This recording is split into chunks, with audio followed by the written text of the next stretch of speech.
आज हम स्टार्ट करने वाले हैं हमारे मेजर्स ऑफ सेंट्रल टेंडेंसी के लास्ट पार्ट के साथ, जो है मोड ऑफ कंटिन्यूअस डेटा। अब कंटिन्यूअस डेटा हमने मीन और मीडियन में भी देखा हुआ है, और हमने ये भी देखा था कि कैसे कंटिन्यूअस डेटा के लिए हमें हमेशा एक थोड़ा सा ट्रिकी फॉर्मूला अप्लाई करना पड़ता है in order to find the mean median. Okay, अब मोड में भी सेम ही चीज है। मोड जैसे आपने देखा डिस्क्रीट सीरीज और इंडिविजुअल या रॉ डेटा में बहुत ही इजी था, हद से ज्यादा इजी, इतना इजी कि ये एमसीक्यू में यूजुअली पूछा जाता है। लेकिन कंटिन्यूअस डेटा में हमारे पास एक फॉर्मूला है जो हमें अप्लाई करना है। कंटिन्यूअस डेटा के लिए हमारा मोड होता है L1 plus L2 minus L1 F1 minus F0 the whole divide by 2F1 minus F0 minus F2।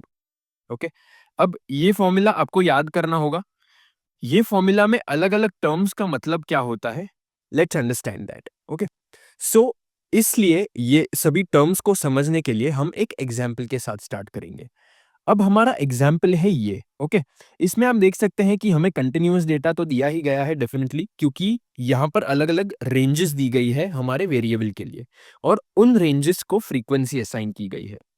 तो इसमें हमारे पास जो सबसे ज्यादा फ्रीक्वेंसी वाला क्लास है, जिसकी फ्रीक्वेंसी 19 है, वो है 40 से लेकर 50। ओके, ये क्लास जो है ये है हमारा मॉडल क्लास। इसे हम नाम दे देते हैं मॉडल क्लास। अब ये मॉडल क्लास क्यों है, हमने लास्ट टाइम देखा था कि मोड यानी बेसिकली वो वेरिएबल जो सबसे ज्यादा बार रिपीट होता है। लेकिन यहाँ पर एक पर्टिकुलर वेरिएबल नहीं है, यहाँ पर एक पूरा क्लास है जिसमें सबसे ज्यादा फ्रीक्वेंसी असाइन की गई है। तो वो क्लास हमारा होगा मॉडल क्लास। अब मॉडल क्लास से छोटा जो होगा, एक एक स्टेप छोटा जो होगा, यानी कि यहां पर अगर 40 से 50 है, तो उससे एक कदम छोटा यानी कि 30 से 40, ये वाला क्लास जो है ये है हमारा प्री मॉडल क्लास। प्री यानी पहले, यानी कि मॉडल क्लास के पहले आने वाला, यानी मॉडल क्लास से छोटा। ओके, सो ये होता है हमारा प्री मॉडल क्लास। और उसी के इमीडिएटली बाद जो क्लास आता है, यानी कि मॉडल क्लास के इमीडिएटली बाद जो आता है, वो है पोस्ट मॉडल क्लास। ओके, सो ये टर्म्स आपको जाननी थी इन ऑर्डर टू अंडरस्टैंड कि ये सभी टर्म्स का मीनिंग क्या होता है। Okay, so model class, pre model class और पोस्ट मॉडल क्लास एक बार हमने जो कवर कर लिया। अब इसमें हम देखेंगे कि L1 की जो वैल्यू होती है वो होती है lower limit of model class. Okay, जो हमारा मेन ये मॉडल क्लास है यहाँ पर जिसकी सबसे ज्यादा फ्रीक्वेंसी है, उसका लोअर लिमिट होता है L1। उसी तरह L2 जो है वो है upper limit of model class.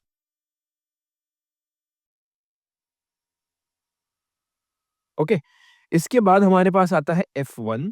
F1 है, ये कलर चेंज हो गया, एक सेकेंड। F1 जो है वो है फ्रीक्वेंसी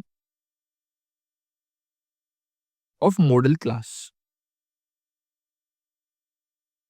F2 जो है हमारे पास वो है frequency of post model class.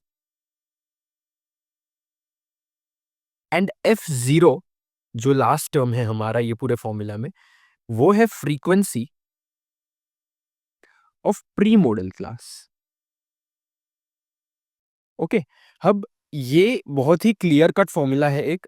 तो इसमें आपको बेसिकली करना क्या है, आपको सभी वैल्यूज को जस्ट पुट करते जाना है। सो इसमें हमारे पास ये पूरा फॉर्मूला है L1 plus L2 minus L1 F1 minus F0 divide by 2F1 minus F0 minus F2। तो इसमें कुछ चीजें जो आपको ध्यान में रखनी है वो मैं सॉल्व करते वक्त बताऊंगा आपको। सबसे पहले आपको लेना है L1 जो है lower limit of model class, जो इस केस में है 40, प्लस हमारे पास है L2 माइनस L1 यानी 50 माइनस 40, क्योंकि upper limit minus lower limit है। सो ये हो जाएगा 50 minus 40 inside the bracket. F1 minus F0 यानी मॉडल क्लास की frequency minus pre model class की फ्रीक्वेंसी, यानी 19 माइनस 16। और अपॉन यानी कि डिनोमिनेटर में हमारे पास है 2 टाइम्स ऑफ F1 जो हमारे पास था 19 ऑब्वियसली राइट, F1 यहाँ पर 19 है, माइनस F0 जो हमने देखा ऊपर यहीं पर कि वो 16 था, माइनस F2 जो है वो है frequency of post model class जो है 13। ये हो गया 13। ओके, सो अब इसमें कैलकुलेशन करते वक्त आपको दो चीजें मेन ध्यान में रखनी है, तो हम एक एक करके देखेंगे। सबसे पहली चीज जो आपको ध्यान में रखनी है वो है ये 40 जो है वो आप एंड में ऐड करोगे, क्योंकि सबसे पहले ये पूरी टर्म जो है वो सॉल्व होगी। ओके, सो 40 आप एंड तक ऐसे ही रहने दोगे, आप ये पूरा पहले सॉल्व करोगे। 15 माइनस 40 होता है 10, 19 माइनस 16 होता है 3 अपॉन 19 इंटू 2 होता है 38 माइनस 16 माइनस 13, ये हो जाएगा 40 प्लस।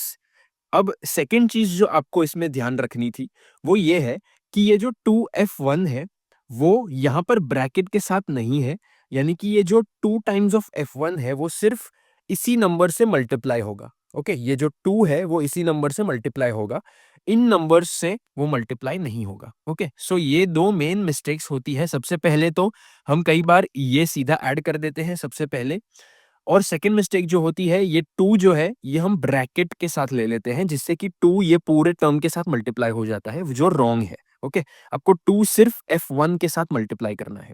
तो इसके बाद कैलकुलेशन काफी स्ट्रेट फॉरवर्ड है, 10 3 30 हो जाएगा, और हम करेंगे अगर 38 माइनस 16 माइनस 13 तो ये हमें देगा 9।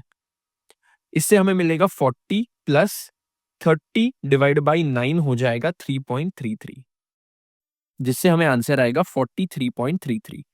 सो ये है मोड हमारे कंटिन्यूअस डेटा का। ओके, अब इसमें भी अगर आप एक बात गौर करोगे तो आपको एक चीज ध्यान में रखनी है कि जो आपका फाइनल आंसर है, जैसे हमने लास्ट टाइम भी देखा था, फाइनल आंसर जो आपका है वो यही क्लास में से होना चाहिए। ओके, यानी कि 40 से 50 के बीच में ही 43.3 आएगा, राइट, और यही है हमारा मॉडल क्लास, यानी कि हमारा फाइनल आंसर जो है, जो मोड का आंसर आता है हमें, वो मॉडल क्लास में ही इंक्लूडेड होना चाहिए। ओके, उसकी वैल्यू मॉडल क्लास के बीच में ही आनी चाहिए। ओके, सो ये है हमारा पूरा measures of central tendency complete होता है। Thank you for watching.